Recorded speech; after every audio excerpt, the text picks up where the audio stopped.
Okay, so first of all, there are lots of different ways of annotating charts in Excel. And annotations can be a really great way of adding more information to your charts and drawing the audience's attention to the most important points. In this first example, I'm going to add in a vertical line. And in order to do that, I will add in a new column called line. And then I want the vertical line to be in 1991. So in this row here, I'm going to put in the number 1500, which is the maximum of my vertical axes. Then I will select the chart and right-click and go to Select Data. And then add in a new series. And the series name will be Line. And then the series values will be all of this column here, including all of the blank cells and the actual data point. And then enter and OK again. Now we won't be able to see this data point because there's just one point there. But if I press Ctrl+1, I can open up the formatting pane and then use the drop-down list to select the series that I just added. Then I can add in error bars to this line. We still can't see them, but if I use the drop-down list now, you'll see we can select the Y error bars for the line series.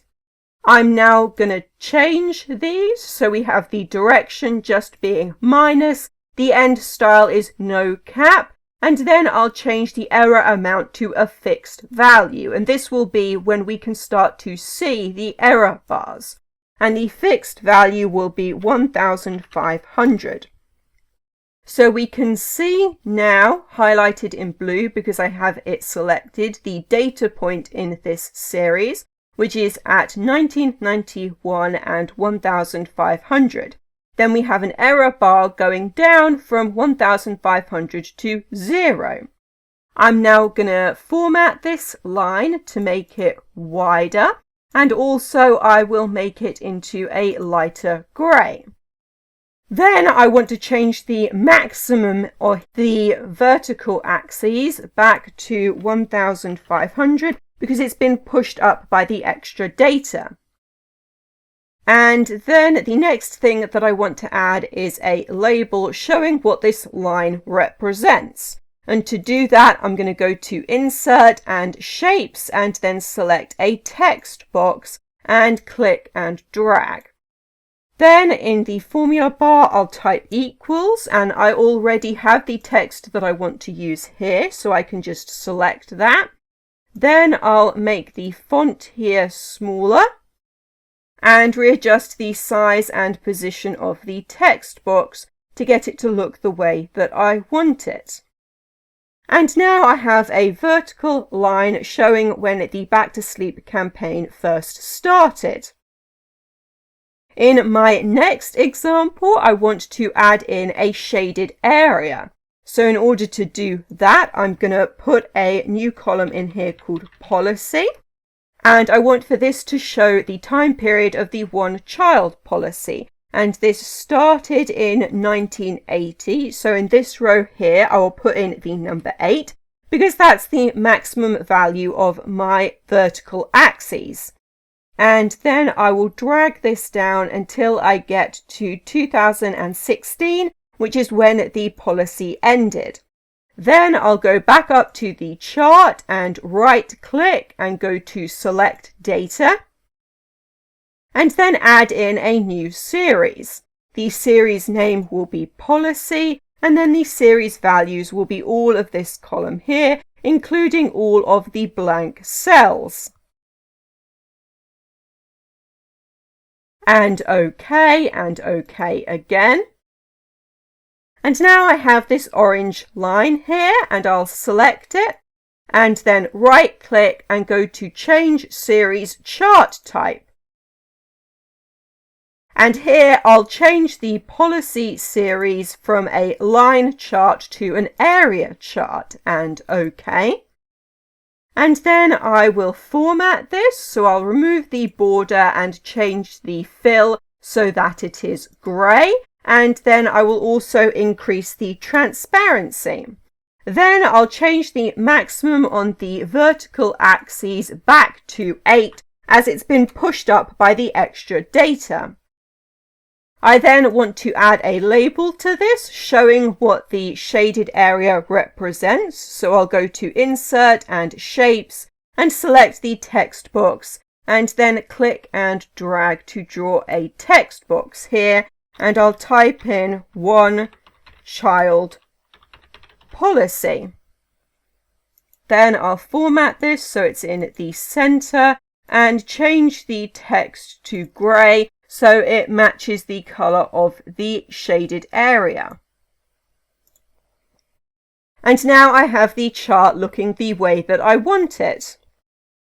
In the next example, I'm going to add data labels to the first and last data points in this series. So I'll start by adding in a new column, which I will call labels. And then for the first data point, I'll just type in the number that I want. So I will round it up and then say in 1985. And then I also want a label at the end. So I will round this number up as well. And then say in 2020. Then we'll go back to the chart and select the series and add in data labels. Then I can select the data labels and tick the box for value from cells. And then the cells that I will be selecting will be all of this column here. And because I only want labels at the beginning and the end, I will leave all of the other cells blank. And OK. And now I can remove all of the default values and the leader lines, and I get just the labels that I want. And I'll format these. So I'll change the font to be the same color as the line and make these bold and make the text bigger. Then I also want to force line breaks in here. So I'll put my cursor in the middle of this and use the keyboard shortcut Alt-Enter to force a line break in here, and that will carry through into the data label. And I'll do the same thing at the bottom here, Alt-Enter. Then I'll readjust the position of these data labels slightly. And I also want to have markers in here, so I will double click to select just one of the points on the line. And it can sometimes be difficult to select the point that you want. So once you've got one point selected, Tab is the keyboard shortcut to move down the line from point to point. And then Shift Tab is the keyboard shortcut to move up the line. So once I have the final point selected, I'm going to go to Marker and Marker Options and change it to Built-in. Change the type to the circle and then increase the size. And I will also do the same thing on the other end as well. So I'll make it a circle and make it bigger. And now I have the chart looking the way that I want it. So the annotation that you choose will depend on the data that you have. In my first example, I'm looking at a campaign which is still ongoing.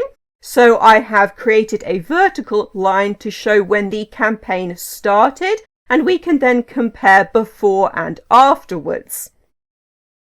Then in the second example, I'm looking at a policy which has been introduced and has then ended. So I have the shaded grey area to show the time period when the policy was being enforced, and we can then compare that time period to the time before and the time after.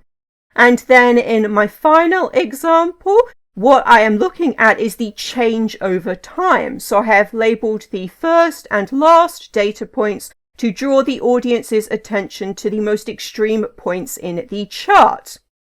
Okay, so hopefully that's given you some ideas for how you can annotate charts in Excel, and that is everything.